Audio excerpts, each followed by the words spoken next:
សួរចឹងសម្រាប់វីដេអូនេះដែរនាងខ្ញុំសូមបង្ហាញតាក់ទងជាមួយនឹង account manager ដែលគាត់ត្រូវធ្វើការ approve ទៅលើច្បាប់ការថែមម៉ោងនិងការចុះបេសកកម្មចាអញ្ចឹងជាដំបូងខ្ញុំសូមបង្ហាញទៅលើ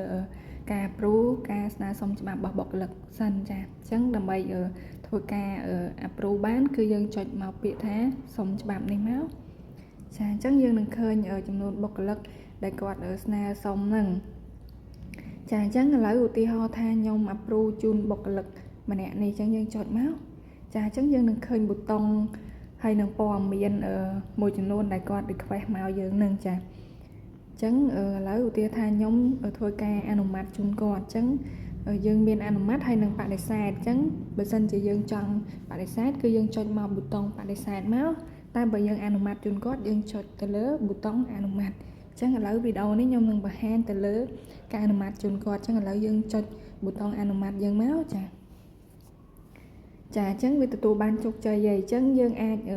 ចូលមើល status របស់គាត់ម្ដងទៀតក៏បានដែរចាអញ្ចឹងគឺទទួលបានការអនុម័តពីយើងអញ្ចឹងគាត់នៅចាំ HR approve មកតង់ទៀត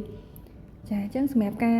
ស្នើសុំច្បាប់នេះគឺយើងបង្ហាញចប់ហើយខ្ញុំនឹងបង្ហាញបន្តតាក់ទងជាមួយនឹងការថែមម៉ោងអញ្ចឹងយើងចុច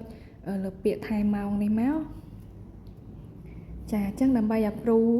គឺយើងចុចទៅលើបុគ្គលិកដូចគ្នាចាហើយយើងមានបង្ហាញតាក់ទងជាមួយនឹងព័ត៌មានបុគ្គលិកដែលគាត់ស្នើសុំថែមម៉ោងនឹងចាអញ្ចឹងកន្លែងនេះយើងមានប៊ូតុងបដិសេធហើយនឹងអនុម័តដូចគ្នាហើយសម្រាប់កន្លែងនេះគឺជាព័ត៌មានដែលគាត់ request មកមាន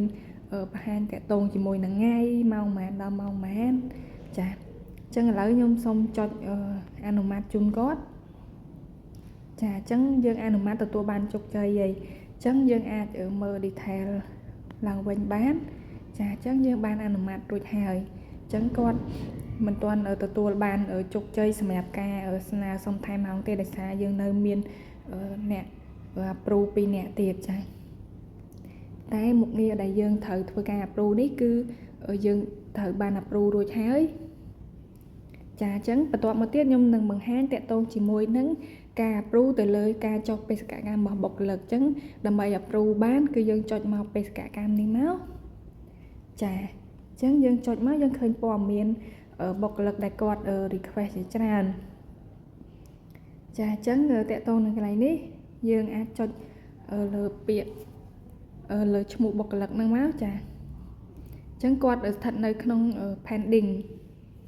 អញ្ចឹងឥឡូវយើងមានប៊ូតុងបដិសេធហើយនឹងអនុម័តដូចគ្នាហើយយើងមានបង្ហាញព័ត៌មានចាប់ពីថ្ងៃណា status ផ្សេងចាចាអញ្ចឹងឥឡូវយើងចុចពាក្យអនុម័តមកចាអញ្ចឹងយើងអនុម័តជោគជ័យហើយអញ្ចឹងយើងអាចមើល detail ឡើងវិញបានចាអញ្ចឹងយើងបានអនុម័តគាត់រួចហើយអញ្ចឹងគាត់នៅសល់ HR អនុម័តគាត់មកតង់ទៀតចាអញ្ចឹងសម្រាប់ការបង្ហាញតាក់ទងជាមួយនឹងការអនុម័តតាក់ទងជាមួយនឹងការសុំច្បាប់ការថែមម៉ោងនិងការចុះបេសកកម្មគឺយើងមានតែប៉ុណ្្នឹងទេចាអញ្ចឹងសម្រាប់វីដេអូនេះខ្ញុំសូមបញ្ចប់តែប៉ុណ្្នឹងហើយចាអរគុណ